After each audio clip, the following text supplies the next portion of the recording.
How's it going, YouTube? My name is Donovan, and today I'm going to be profiling my True King Yangzing dinosaur build that I used to get top 4 at my World Championship celebration. So, all day I faced nothing but True Draco, except for round 1 where I faced a Blue Eyes deck. But looking around there, the meta was basically some dinosaur decks, a lot of True Draco decks, and a few ABCs.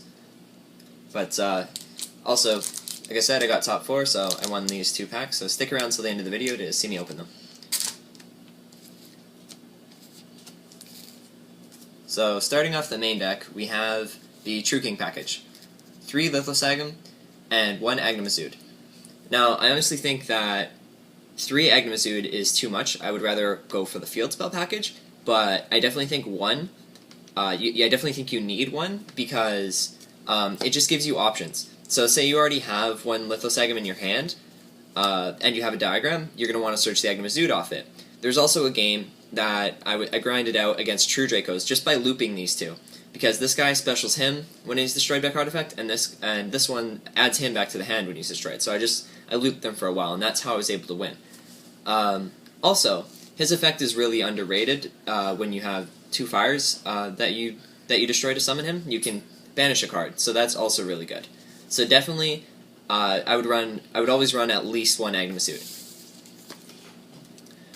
2 Ultimate Conductor Tyranno. I really think this card is heavily underrated. Especially, like, before, it's always been good and always been underrated, but especially now that we're in Link format, and you can only have that 1 extra deck zone, and he's just such a good main deck monster, I just think he's a really great card. So 2 is definitely the right number. I would not run 1, because there was so many times throughout the day that I needed the second one, and I was able to go into the second one. However, 3 might be kind of bricky unless your deck is more dedicated to summoning him, so I think 2 is the right number for this sort of build. 3 Oviraptor, 3 Miscellaneousaurus, and 3 Baby Cerosaurus. Now, this is standard. You never want to run any less than 3 of each of these guys for a dinosaur deck. 3 Petite Pteranodon. Now, my reason for running 3 is I built this deck under the philosophy that the best combos come from having either Diagram or True Kings with babies. So I maxed out on the babies, and I maxed out on the Field Spell package, and I even ran the 4 True Kings. So yeah, for this sort of build that's focused around that combo, you run 3 of these. If your build doesn't have, like, say, Diagram, if it's like a Lost World type build, then you can run 1 or 2 of these. But for a build like this, I think 3 is the correct number, and I didn't regret it. Moving on to the 1-ofs, we have 1 Doberon and 1 Aeolo. Now, I actually opened this card from the 2 OTS packs that I got for entering. This card was in it, so that was nice. I replaced the rare version I had with this super. I think it looks really nice. Also, it really came in clutch when I was just short of lethal, and then I counted and I had exactly 8 dinosaurs in my grave, including Miscelano, so I specialed him from the deck and I was able to get lethal. I believe that was first turn OTK, so that was really fun. Yeah, so you definitely need 1 of him in the main deck, because it was Worlds format, so I figured I would be mostly facing True Draco, and I was correct. And I just wanted to have that main deck searchable out to Masterpiece. Also, it's good when you go up against a mirror match or any deck that has Kaijus in it, because you can protect your board from getting Kaiju'd. Only 1 Aeolo. Although a lot of builds run 2 Aeolo just so that he's still in the deck if you draw 1. I think what people forget is that if you have the right number of True Kings and Diagrams, you can just pop him in your hand and revive him back off of off of Oviraptor's effect. So it's not the end of the world if you get him in your hand. I think running 2, it just eats up valuable main deck spaces and worsens your dead draw. So I think 1 is fine, because you can play around it. And I did draw him a lot, and I was able to play around it. Moving on to the Yangzing package, I run 1 each of Suwani, Bion, and Chiwen. Now, a lot of decks run 2 Suwani, but I don't really understand that, because I personally think 2 Bion would be better if you go that route, because all Suwani is it acts as a body for your 9 pillars, Whereas you need a Beyond in deck in order to make the Herald of the Arclight play live. But he can also act as a body. So I think if you're gonna run two, you would run Beyond. But for me, one of each was enough. But you can, if you want to go that route. I run an Upstart Goblin, so you could always just swap out the Upstart for a second Beyond. For the hand traps, I have 3 Ghost Ogre. Now, if I had them, this card would be replaced with Ash Blossom. And actually, the one match I lost was lost because against a pure True Draco build, where turn 1 I was about to go off, and he dropped a Max C on me. And I actually had this card in my hand, and all I could think was, if this was the Ash Blossom that it should have been, I would have stabbed that Max C, and I would have won that duel for sure. So yeah, if you can afford Ash Blossom, replace this card with it. For the spells, I have 1 Diagram and 2 Lost World. So now, like I said, this was under Worlds format, so I couldn't run 3 Diagram, because it's limited to 1. But Lost World is a fairly good card, also highly underrated. Obviously, Diagram is much, much better, but Lost World isn't a bad inclusion, just because to make set rotation live. Only 2 Terraforming because it's semi-limited under the Worlds list, and then 3 set rotation. So I maxed out on the ways to search Diagram because, like I previously mentioned, the best plays in the deck come from having babies and a Diagram. So I just wanted to get as many ways to search Diagram as possible. And it really paid off. 3 Fossil Dig, Rhoda for Dinos, I don't really need to explain this. The 1 Upstart Goblin, just because running 39 cards really helps consistency, and like I said, the deck just thrives off of getting Diagram and a baby, so running less cards to hit those pieces is better. And finally, 2 9 Pillars. Now, a lot of builds run 1 9 Pillars and 1 Yangzing Path. However, I opted for 2 9 Pillars because my thinking was building the strongest turn 1 board and just shutting them out turn 1 is probably the better option. Like, sure, Yangzing Path is really good. It's basically a pot of greed, but if I drew a 9 Pillars and I searched the second 9 Pillars off my Danglong, in my opinion, that would be having those 2 9 Pillars would be a better board than having a 9 Pillars and a Yangzing Path. So if you want, you can replace this with a Yangzing Path, but I did like 2 9 Pillars. To the extra deck, we have 2 Danglong. This card is crucial, and it enables so many of your plays. It's obviously really good with Pillars. Now, you run 2 of this so that in the mirror match, if they get out Lithosagam on you, you're not completely screwed. Because they could banish 1, but you'll still have the other. Whereas if you only had 1 and they banished it, you'd be really fucked because all your Yangzings would be useless, your 9 Pillars would be useless. It would destroy a lot of your synchro plays. So yeah, you definitely need 2. Also, occasionally you will make both. Moving on to the rest of the synchros, we have Trishula. This card is just insane. It's a key part of the best play this deck has, where you rip 2 cards out of your opponent's hand, and you set up 2 negates, and this card is busted in this deck. 1 Arclight, again part of that 2 negate -2 card combo.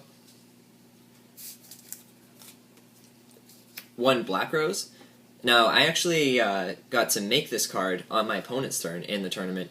And because the Yangzings allow you to synchro in your opponent's turn, and that was really fun. So yeah, I think this card needs to be included just for plays like those. 1 Crimson Blader. Now, I actually didn't make this, but my thinking was the meta would be True Dracos and Dinosaurs, which this card is good against both of them, but I didn't really make it because 8s are kind of awkward, but I don't really regret having it in there. 2 VFD. Now, my thinking for having 2 of these is similar to having 2 Danglong. However, you're never going to end up making 2 of these in a game, but it's just to play around the Lithosagam, because this card is very good in the mirror match. So yeah, you don't want them to get rid of your only VFD via Lithosagam. 1 Enter Blathnir. This card, again, is part of that 2 negate -2 card in hand combo, and yeah, it's busted. Also, the popping back row effect is an effect that I've used in the past. Not at this tournament, but yeah, it's a good card. 1 Lagia, 1 Dolka. You definitely don't need more than one each of these. I didn't make them at all yesterday at the Worlds Tournament. So yeah. But I still think they're obviously really good cards, so I still think including them is smart, but yeah, you don't need more than one. Now this card, Karen Gorgon. I have no idea why more people do not run this. This card was probably my best extra deck monster. Easily the best rank 4. I brought him out against True Dracos, I think maybe 3 times yesterday, and he won me the game both, or maybe it was 2. He won me the game both times I brought him out. I have no idea why people don't run it, so because you might be unfamiliar with it, I'll just read you his effect. During either player's turn, when another card or effect is activated that targets exactly one card on the field, you can detach 1 Xyz material from this card, then target another card on the field that would be an appropriate target for that card or effect. And so it basically redirects targeting effects. And if you're familiar with the True Draco deck, it's entirely targeting effects. This card has saved me from their Masterpieces. And by the way, this still works on Masterpiece, even when it's unaffected by monsters, because this card just affects targeting, which is a player's action, not the Masterpiece's action. It works on Masterpiece, it works on their spells, on their traps. This is just amazing. The only rank 4 I made yesterday. Oh, by the way, this isn't limited to once per turn. You can do this twice, even in the same chain. It's nuts. 1 Abyss Dweller. I included this for the Dino Mirror, and for the True Draco matchup. I didn't make it though. 1 Castell, never made it, but it's good to have that out. And finally, 1 Magna Zero. Again, I never made it, but you run it because you run Lost World. Finally, the side deck. I ran 4 hand traps, 1 Maxi, and 3 Veiler. I included these. Maxi wasn't in the main because I was anticipating lots of True Draco, which I faced lots of True Draco, but I wanted it in the side for the mirror or even for ABCs. Effect Veiler, if you could afford Ash Blossom, you don't need this, but I just included this for the mirror match so I could side out the Ghost Ogres and side these in, because it's good versus Dinosaur if you don't have Ash Blossom. 1 Solemn Warning. This card I would side in going first versus True Draco, and I also included it in there because it would be good going first versus good going first in general, but specifically for ABC and for Dinosaurs and True Draco. 2 Quaking Mirror Force. I included this for going first versus Dinosaurs. And Zombie World. I really liked this card. I thought it was a good tech. I included it for going first against both Dinosaurs and against True Draco. Because my philosophy was, I'm running 5 Field Spell Searchers, so if I open Diagram and a Terraforming, I can use Diagram, go off, and then play the Zombie World, and if I already have an established board, then my opponent won't be able to do anything. So yeah. 2 Magic Deflector. I included this to go first against True Dracos. It basically stuns them for a turn. 3 Twin Twisters. I included this for going both first and second against True Draco, just because they're so heavily back row reliant. And this card actually came really clutch because I attempted to activate a Diagram. I was going second versus Demise True Draco. I attempted to activate Diagram. He flipped Imperial Order, and I chained this. And yeah, I went on to win that game because of this card. 1 Dogron and 1 Kaiju are the last cards on the side deck. I ran such a small Kaiju package because Doggerons are searchable off of Oviraptor.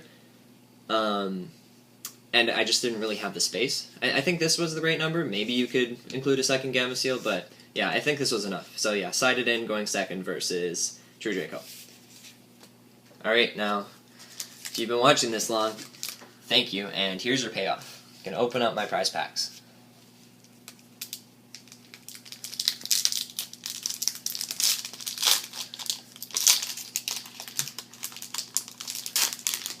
Come on, Fireball Dragon. Ooh, okay. So we pulled a secret. Not the best secret in the world, but it is a secret nonetheless.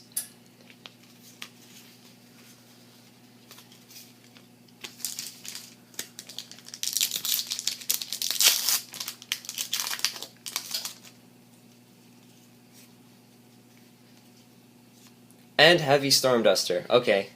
That's probably the best super I could have pulled. I already got myself a Mrs. Radiant, so I definitely think this card would be very good in future formats. So those are some good pulls.